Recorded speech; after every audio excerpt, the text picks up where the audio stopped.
नमस्कार दोस्तों, आज हम लोग चर्चा करेंगे एलआईसी और अडानी विल्मर इन दोनों के शेयर के बारे में।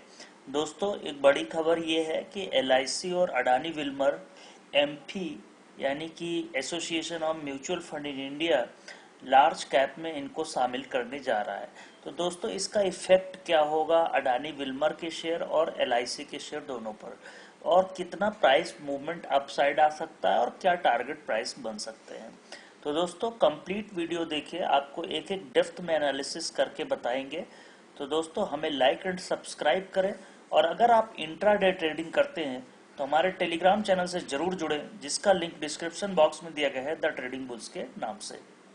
चलिए दोस्तों, हम लोग आगे इसकी एनालिसिस करते हैं। सबसे पहले दोस्तों, डिस्क्लेमर को ध्यान से पढ़ा करें, उसके बाद ही कोई ट्रेड इनिशिएट किया करें। चलते दोस्तों, सबसे पहले देखते हैं कि न्यूज क्या है, उस पर हम लोग का फोकस क्या है। दोस्तों, चार्ट चेक करेंगे इस वीडियो में, दोनों ही शेयर का, अडानी विल्मर और एलआईसी के। साथ ही दोस्तों, हम लोग एलआईसी के P analysis, price to book value और रिजल्ट्स का क्या एक्सपेक्टेशन, वो भी सब डिस्कस करेंगे। अडानी विल्मर का भी डिस्कस करेंगे।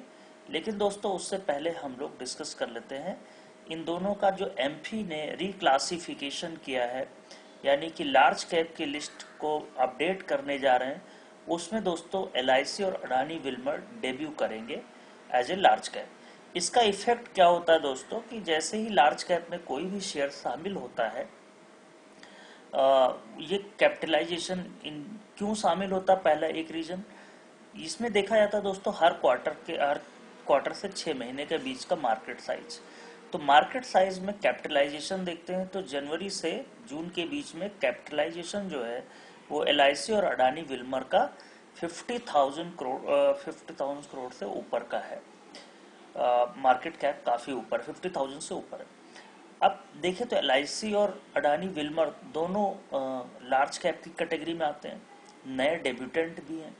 तो इनमें अगर देखी जाए तो ये सारे लार्ज कैप में आने के रिक्लासिफिकेशन होगा।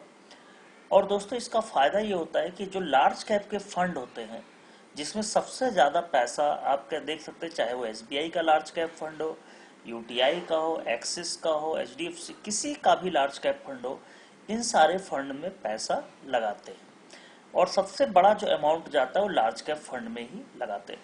तो इसी वजह से पिछले जो जून में आप देख सकते हैं, बहुत सारे म्यूचुअल फंड्स ने एलआईसी के शेयर में खरीदारी करी है। करीब 2000 से 3000 करोड़ तक एलआईसी के शेयर में म्यूचुअल फंड ने खरीदारी करी है। आप नेट से इसका डेटा देख सकते हैं। तो मार्केट कैप अगर आप देखें तो अभी भी इशू प्राइस जो है 949 रुपए था, उससे काफी कम है।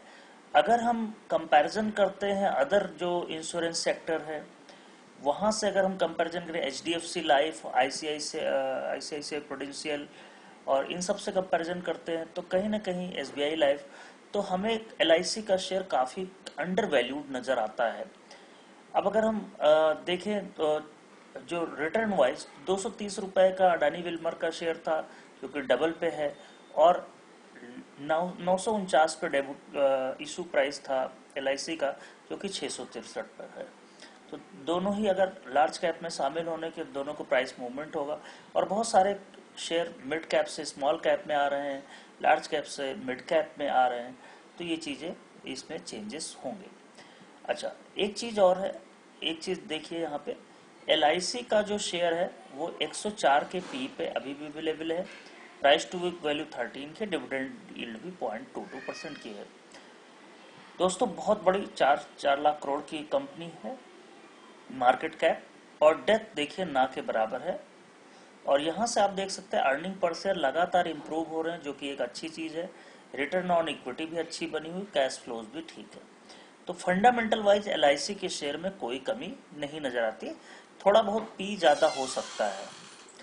वहीं दोस्तों, अगर हम अडानी विल्मर का देखते हैं, तो अडानी विल्मर का जो पी है वो 94.43 पे है, और ये भी 99 की कंपनी है। अगर हम मार्केट कैप देखें 75,000 करोड़ है, जिसमें डेथ बहुत ही कम है, 1900 करोड़ का डेथ है। तो फंडामेंटल वाइज ये भी एक कंपनी काफ़ी अच्छी है, और एबिटा और ये सब बहुत ही अच्छा है। तो रेवेन्यूज लगातार अप हो रहे हैं, रिटर्न ऑन इक्विटी भी 20 से 22% की है, कैश फ्लोज भी ठीक है। तो इसमें भी फंडामेंटल वाइज काफ़ी अच्छी कंपनी है दोनों ही। और अडानी ग्रुप का नाम जुड़ना ही अपने आप में एक बड़ी चीज़ है। तो कंपनी एक तो ये चीज़ है। तो दोस्तों अगर हम चार्ट देखते हैं तो अभी तक तो जो गिरावट हो रही थी LIC के शेयर में वो थमती हुई नजर आ रही है। यहाँ से आप देख रहे हैं कि डेली चार्ट पे लगातार पॉजिटिव वॉल्यूम बनते जा रहे हैं। आप पिछले 15 से 16 दिन में देखिए तो प्राइस में बहुत ज़्यादा एक्शन नहीं आया, लेकिन खरीदारी लगातार हो रही है जब से ये न्यूज आई है कि आपको ये LIC के शेयर को लार्ज कैप फंड में शामिल किया जाएगा। अब यहाँ से देखते हैं तो अगर आप यहाँ से इन्वेस्टर हैं तो डेफिनेटली यहाँ पोजीशन बनानी चाहिए। ये शेयर आगे चल के आपको 850 से 900 रुपए तक फॉरेन ब्रोकरेज फर्म ने भी टारगेट प्राइस दे रखे हैं, तो हम लोग भी एक्सपेक्ट कर रहे हैं 850 से 900 रुपए तक ये जा सकता है शेयर। वही दोस्तों ये 1 ईयर व्यू है हम लोगों का। वहीं अगर बहुत वेरी लॉन्ग टर्म देखते हैं 4 से 5 साल 6 साल, तो ये शेयर यहाँ से डबल हो सकता है। वही दोस्तों अडानी विल्मर का भी शेयर लगातार देखिए यहाँ से तो इसने लगातार अप ट्रेंड में ही रहा 875 पे, और अभी करेक्शन देके यहाँ पे 530 के आसपास तक करेक्शन हुआ और वहां से फिर से रिटर्न इसने किया, 780 के लेवल दिखाए और फिर से लौट के शेयर आ गया 580 के साथ। तो 530 ही इसका सपोर्ट जोन बन रहा है, ये आप देख सकते हैं। यहाँ से मैं आपको ड्रॉ कर देता हूँ लाइन। ये इसका सपोर्ट जोन है लगभग 530 के राउंड। यहाँ से अब रिट्रेसमेंट कई बार हो चुका है, ये एक डबल ट्रिपल बॉटम बन चुका है। तो यहाँ से हम लोग 530 के राउंड स्टॉप लॉसेस लेके चल सकते हैं।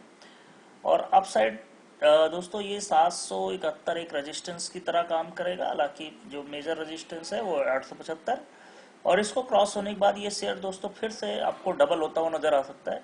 तो हम बहुत ही जल्द इस शेयर में भी हमारी जो लॉन्ग टर्म के टारगेट से लगभग 1300 रुपए तक के टारगेट हम इसमें लेके चल रहे हैं। तो ये थी दोस्तों एनालिसिस। उम्मीद है आपको पसंद आई होगी। तो हमारे टेलीग्राम, ट्विटर और फेसबुक से जरूर जुड़ें। थैंक यू दोस्तों।